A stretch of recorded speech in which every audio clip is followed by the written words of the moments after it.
around the horn with statements on statement wins. And here's a preemptive mute for all of you. We know you can't win a championship in January. We know a ring is better than MVP. This is about now and today. Embiid over Jokic last night, and a whole lot of great action. And a statement trade, news of the day. Indy gets Siakam. We'll talk about it now around the horn. Yeah, I wasn't going to say any of those things. I would like my point back. You guys always do that. Like it's a big surprise. Yes, we know a game in April means more than a game in January, but still. When Joel Embiid was crowned MVP last year after Philly was about to be run out of the playoffs, and then Jokic went on to dominate the postseason and win the ring, an irresistible force was set in motion. So last night in Philadelphia, it was Hagler-Hearns to start. Young people, YouTube that. You got to see the Hagler-Hearns round one. Closing minutes, though, going to Philadelphia and Embiid.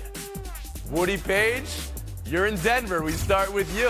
What's the statement made by Philadelphia last night? Well, let me start with this statement, Tony. I think that statement had an exclamation mark at the end of it because Embiid proved that he is the best player in the league again this season. With the numbers he's putting up and with the performances he's had, I don't think that Jokic really is in the conversation more than being in the paragraph with him based on what we saw last night. For MVP this season, yeah. Yes. The early straw poll says that Jokic is second to none except for Embiid.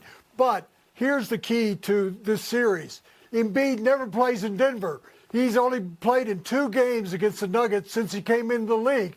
He finds a convenient way not to be in Denver each year. So they play again in 2 weeks. We're going to see what happens when he comes to Denver. But these two teams would make a great finals because we haven't had 2 big men of this caliber, I think, in a finals forever. Going back to Chamberlain and Russell, I think. But here's what we saw last night. Even though they lost Harden, Philadelphia has Harris, who's doing a great job for them, and that Maxey is doing a fantastic job as the number 2 guy there. And I think that being rated 8th, as they are in the latest ESPN Power Poll, is wrong. This is a team that belongs in the top 5. All right, so the statement you took away from last night is that Philly should have finals aspirations. David Dennis Jr., to you. Well, I want to start because I know what Kevin Clark is thinking. That Shaq and Olajuwon finals, Orlando, Houston, that should go in the big man finals history books too. But in terms of this one, yes, the statement here is being made that, sticks with the Nuggets and the Sixers. Denver has gone out there in these playoff series a lot of times in the last few years, and they've known that they have the best player on the court at all those times. We might not be able to say that when they're going up faced against the 76ers and Embiid. Embiid had more points and more assists than Jokic. That's the first time that's happened since a meaningless game in April of last year. And you talk about those last 2 games that they played. Yes, they both were in Philly, but Embiid has outscored Jokic. Embiid had 88 points in those 2 games, almost doubling up what Jokic has in those 2 games. He's been straight up dominant against Jokic. So when Denver looks across the aisle at who they're playing with, they're going to have to face the fact they may have the second best player on the court, and that's foreign to them. Israel Gutierrez, statement from last night, Philly over Denver. Well, of all people, Joel Embiid can't make regular season statements. And I know you just said this, Tony. I know this is not what you want to hear. But what they did show and what they've been showing all season long is the blueprint to then get Embiid that success in the playoffs. And last night you saw it didn't matter where he initiated the offense, low post, mid post, at the top. He was effective and he has such variety in his game. It's almost like Nick Nurse is using him as a bigger Kawhi Leonard, which won him a championship in Toronto. And when you've got that versatility and that variety in your game, and you've got an efficient Tobias Harris, who I always gauge as sort of the real barometer of how good that team is on any given night. If he's playing well, they're going to be really good. And so if you have all that and Tyrese Maxey doing his normal thing, you have to be perfect to beat this team. And the Nuggets were not. Their backcourt of KCP and Jamal Murray were just slightly off enough to lose this game on the road. What I do think this does for Joel Embiid as he continues this run in the regular season is when he gets to the postseason and says, hey, I know it's going to be about me. I don't have to worry about getting Harden involved. I don't have to worry about about getting Ben Simmons involved. And if I don't perform, I'll be the reason we lose. And so you set that sort of line in the sand immediately, and you see how he's performing in the regular season. You expect that now in the postseason. Kevin Clark, did you get a statement that was similar to the rest of this panel, that Embiid has risen to that, or something else? Yeah, best player in basketball. I do want to correct David. I do not acknowledge the 95 finals. Nick Anderson made sure of that. It is out of my mind. But I will say this. The last time that Joel Embiid did not score 30 points was the group stage to an in-season tournament that you've already forgotten about. That was November 15th. When guarding each other, the two best players in basketball last night, Joel Embiid doubled up Jokic in points. He was more efficient in shooting. This is head-to-head stuff. The best way to prove you're valuable is to be more valuable with other guys like that on the court. There was a game last year, and thank you, Kevin, where Embiid outplayed Jokic. It was a huge line, and that was more than anything, I think, a deciding vote for Embiid over Jokic when it came to MVP. This year, we may not have that conversation. Embiid may not have enough games played for the requirement. But I think you all agree it's not about MVP anymore for Joel Embiid. We'll move on. More statement last night. Clippers getting the best game of the season from Paul George, and some lockdown defense late to beat OKC. After the game, James Harden positively buoyant about this team. Wants that hardcore to be kept long term. David Dennis Jr., I go to you for hardcore. What's the statement here from the Clippers? I want to start with a statement from James Harden, which is the most self-aware statement he had. He said, I want to stay with this team. And I said that about the last team I played with. But no, for real, this time I want to stay with this team. So shout out to him for being very self-aware with that. This Clippers team has been the best team in the West since that 6-game skid. But there are some long-term things that you got to worry about if it's sustainable here. Kawhi Leonard's played 36 of 40 games. That is a tick that we have not seen from him in a very long time. You also have the bugaboo of what James Harden's going to look like in the playoffs. There's the playoff P stuff that's going on. There's how Russell Westbrook gets played off the court in the playoffs. And again, they are the Clippers. How many times has this team been the best team or the favorite at this point in the season and then fallen apart? So yes, they're the best right now, but there are a lot of long-term concerns that are based on their history. Israel Gutierrez. Well, I'm not going to hold Kawhi Leonard actually playing now against him, so I'm just going to assume he can continue this through the regular season and the postseason. I think against Oklahoma City, when you can slow down Shai Gilgeous-Alexander, you can pretty much, cut the head off the snake there. And they have the defenders, multiple defenders to do that in Paul George, Kawhi Leonard, etc. And so I think for this matchup, yeah, they fit very well. I think there are some other potential situations with some bigs, maybe a Denver or Lakers team that could give them problems. But the Clippers, a lot like the Sixers, have been showing over and over again their formula works. And whether that be going through Kawhi, going through Paul George, going through James Harden, or just picking the hot hand and going through that person and just playing enough defense, it seems to have worked. And OKC's been really good all season long. They have an MVP candidate themselves, so to beat them at all, huge accomplishment. Kevin Clark, statement from the Clippers win over OKC. Yeah. The most dangerous player in basketball is James Harden when he can't renegotiate his contract and has to lock in. Obviously, the Clippers have the combination of the two best players, which is Paul George and Kawhi Leonard, but those two only played 38 games together last year. They're going to blow past that mark this month. They're playing basketball. They like basketball together right now. This is special stuff. There is a new contender in the West. If they get home playoff games, and it looks like they will, look out. And Woody Page. Well, I told you 2 weeks ago I thought the Thunder was the best team in the West. Well, that's been replaced by the Clippers. We've seen that since the beginning of December, the best record in the league. And I think that this core will stay together because of a couple of things. One, that they're moving into a new arena next year, and I think that's going to be a big thing to these Clippers players, that they'll have their own place. They won't be an interloper in the Lakers gym.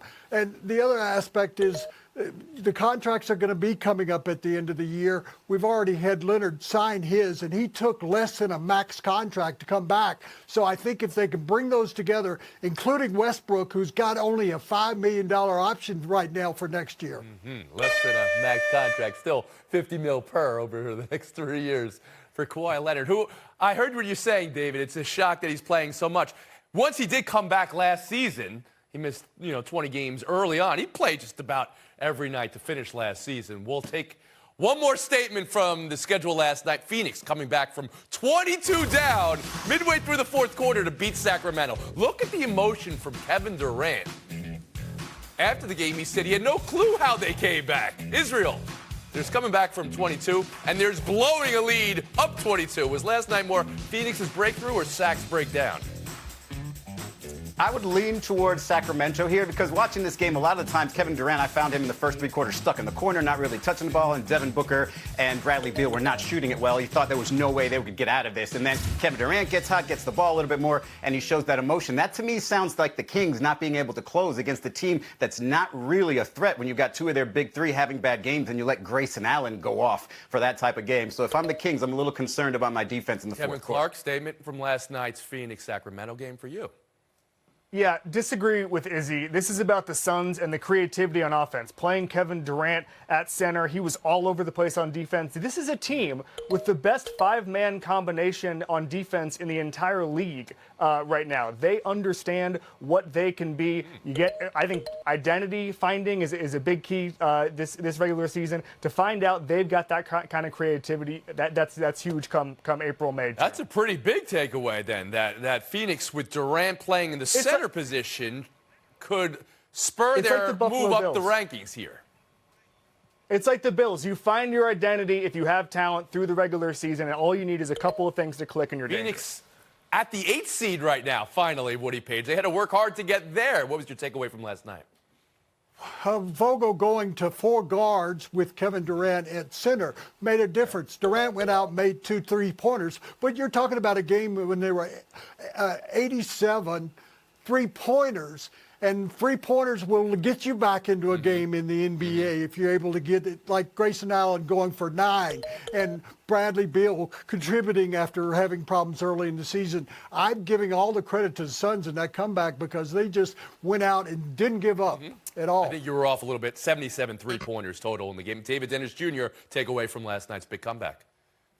My takeaway is the Kings and what they struggled with last year and what they're struggling with against this year. Yes, that Suns lineup was devastating in that fourth quarter, but that Suns team is still 4-11 when trailing after the first quarter. And you put Kevin Durant in that center position. Sabonis is supposed to feast on that position, on Kevin Durant, and he could not do that in the playoffs last year, and he could not do that last night. And then there's De'Aaron Fox, who was the clutch player of the year last year, who has been struggling tremendously in the clutch, 0 for 13 from 3 in the clutch this season. You gave a stat. The Suns were 4-11 when trailing at halftime. They're now 1-0 when a dog pees on the court at halftime. The dog pee comeback game for the Phoenix Suns. We'll take a break here. Buy or sell next.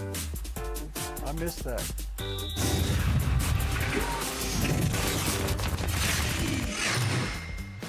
I'm very confident. Very, very confident. Extremely confident.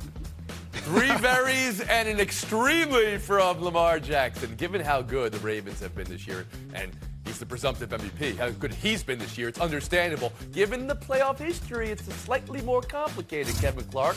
So buy or sell Lamar Jackson, saying that in advance of their first playoff game. I'm selling extreme confidence because Lamar Jackson has not been very good in the playoffs. His best quarterback rating in the playoffs was his first game 4 years ago, which was a 78. That's just not his regular season form. And by the way, I think they're going to win this game, but I would not be wanting to justify my playoff bona fides against this Texans team. This is a really good team. C.J. Stroud's making perfect passes. Derek Stingley was playing excellent defense the other day. Laramie Tunsil had Myles Garrett in his pocket. So you're selling the idea that the presumptive MVP should be confident going into this postseason in their offense. Israel, how about you? Well, I'm buying him saying it because what else is he supposed to say, especially when you've got a surprise Houston Texans team and a rookie quarterback coming in. But the part of being a disappointment in the playoffs is that you've had the high expectations before. And so having them now, and if you disappoint, it's going to come at you even harder, a lot of that criticism. And so, yeah, you have to say that you're confident, but there's a reason you've disappointed in the past, and maybe it'll happen again. Dennis Jr., buy or sell, Lamar saying it. I'm buying the confidence. Like I said, what else is he supposed to say? But also, this team has set the record for beating 500 teams and smacking most of them by at least 14 points. You can talk about Lamar's playoff record, but it looks very similar to another guy, Peyton Manning's playoff record, who was 0 for 3 in his first 3 playoff games with 1 touchdown and 2 interceptions. And they're going against a Texan squad that's 29th in yards per attempt, and so he should be able to feast in this squad. You lose this game, then we can start talking about choking and all that stuff with the playoff things. But give Lamar this season to see what he can do. And Woody Page. By the way, said, Kevin Clark, you actually want a quarterback to get up there and say, I'm hesitant about this game. I'm not sure what's going to happen. I want him to say he's confident, very confident, extremely confident, because he has gone 1-3 in the playoffs. But this year, I think he's developed a mental aspect to the game that he didn't have during those periods of time, that he actually won't just take off on the run, that he looks for other options, and he's got wide receivers there, the one in OBJ that he really trusts. So I think he should be confident. Buy or sell two. Back to the NBA. Woody, smoke him if Siakam. The Pascal Siakam trade. Raptors sending him to Indiana. The in-season tournament runner-ups, or runners-up, what is it? For Bruce Brown and 3 first-rounders. Israel, 3 first-rounders and a starter for Siakam on an expiring deal means what about the Pacers? I mean, if you are a franchise like the Pacers, this is exactly how you do it. You get yourself a superstar that seems like he wants to stick around, and Halliburton, having been on another team, would probably want to stick around here. You make yourself fun and attractive to free agents if you get to that point, but more importantly, you lock up the second All-Star. Pascal Siakam is that, and if he's on an expiring deal, they can negotiate with him and sign him to an extension. So there you've got 2 potential All-Stars, and don't forget a head coach in Rick Carlisle who can win you championships, has done it with another organization. I don't care how many draft picks you have to give up. This is a perfect scenario. So you think this is a perfect scenario and a move that proves the Pacers can win the Eastern Conference this year? Close enough. Kevin Clark, how about you? I don't want close enough. Is this a move that you think proves they can contend in the Eastern Conference this year? No, all due respect to the tantalizing possibility of the Halliburton-Siakam 2-man game. I'm really excited to see it. This is a big swing to be the 4th best team in the Eastern Conference. This does not get them into the top. I won't say the E word that will get me banned, but I understand what that looks like up top. The Pacers are a cut below that. I think this is a big swing. I like it for the future, but they've got maybe cap problems going forward. This is not going to get them to where they need to go. Boston, Milwaukee, and Philadelphia are the 3 teams I think you're seeing ahead of them. Okay. Miami. Yes, we hear you, Israel. Woody Page?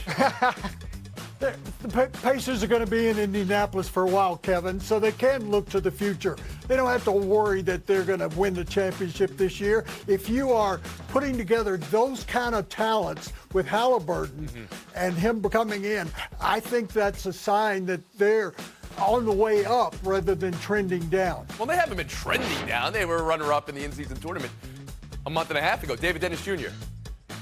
Pascal, this is a beautiful move. Pascal can shore up that defense, and I know they're going to still be not the top 3 team in the East this season, but the most important numbers are 23 and 29, and that is their age, and you have locked in 2 stars for the foreseeable future who can be the best in the East in the coming years.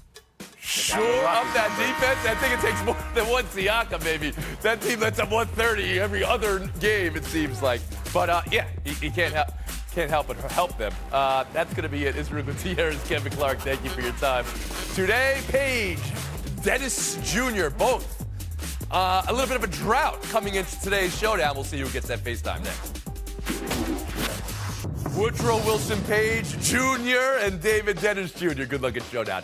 The Belichick sweepstakes, and Jeremy Fowler reporting he's targeting talented yet underachieving teams. Woody, what does that mean, and which team should be most excited? Well, of course he is. All the teams didn't overachieve this year, Exactly. But specifically, it would be the Chargers. They've got Herbert there. I would think that he'd want to go there and work with a quarterback like he had in New England for a lot of years. David Dennis Jr. Yeah, I'm glad to see that Bill Belichick has, lessened the pool to literally every team that's looking for a coach. But on the bright side, the Atlanta Falcons are going to tweet out one day today, breaking news, we are an underachieving team. Congratulations to us. You're talking about every team now has to release a tweet to say that we're just even considered an option. I don't know. I don't see either of those teams as being the talented teams. You're both losing a point. We'll move on. Clippers' new arena. We got our first look. Here it is. It's a section of uninterrupted rows that I want you to draw your attention to. Behind the basket, section 51. It's a Clippers fans only section. This is what they hope it'll look like. Only Clippers fans. You cannot cheer for the opposing team. You cannot wear opposing team gear. You cannot sell your tickets to anybody that's not in the Clippers marketplace. They're calling it the wall, David. Do you need Clippers fans on that wall? Do you want them on that wall? I don't know how you're going to enforce this, to enforce players cheering for one team. You remember, this is the history of the Clippers. They're doing well now, but there was a time where it was really, really hard to fill up stands of people who were cheering for the Clippers. Woodrow. David, I say to the Clippers, build the wall. Develop the loyalty of your fans there. You don't want Lakers fans being in the crowd anymore. You don't want teams coming in from the Celtics and taking over the crowd. I laughed when I first heard this, but I agree with you, Woody Page. I think this is like European soccer. The idea here, if you can make it work, could be great. There it is, Woodrow. You're finally off the schneid. Oh, thank goodness. There was a young man who was a stutterer growing up, and he has developed in what we call in this country the voice. I'm talking about James Earl Jones, who is 93 today. Happy birthday. He has been two of the most famous voices in history of films. Once he was Darth Vader in all of those movies, and he was also Mufasa in the movies about The Lion King. But in addition to that, he's played in 3 sports movies, The Great White Hope, The Sandlot, and, of course, The Field of Dreams, where he said, Ray, you build it, and they'll come. You got that win.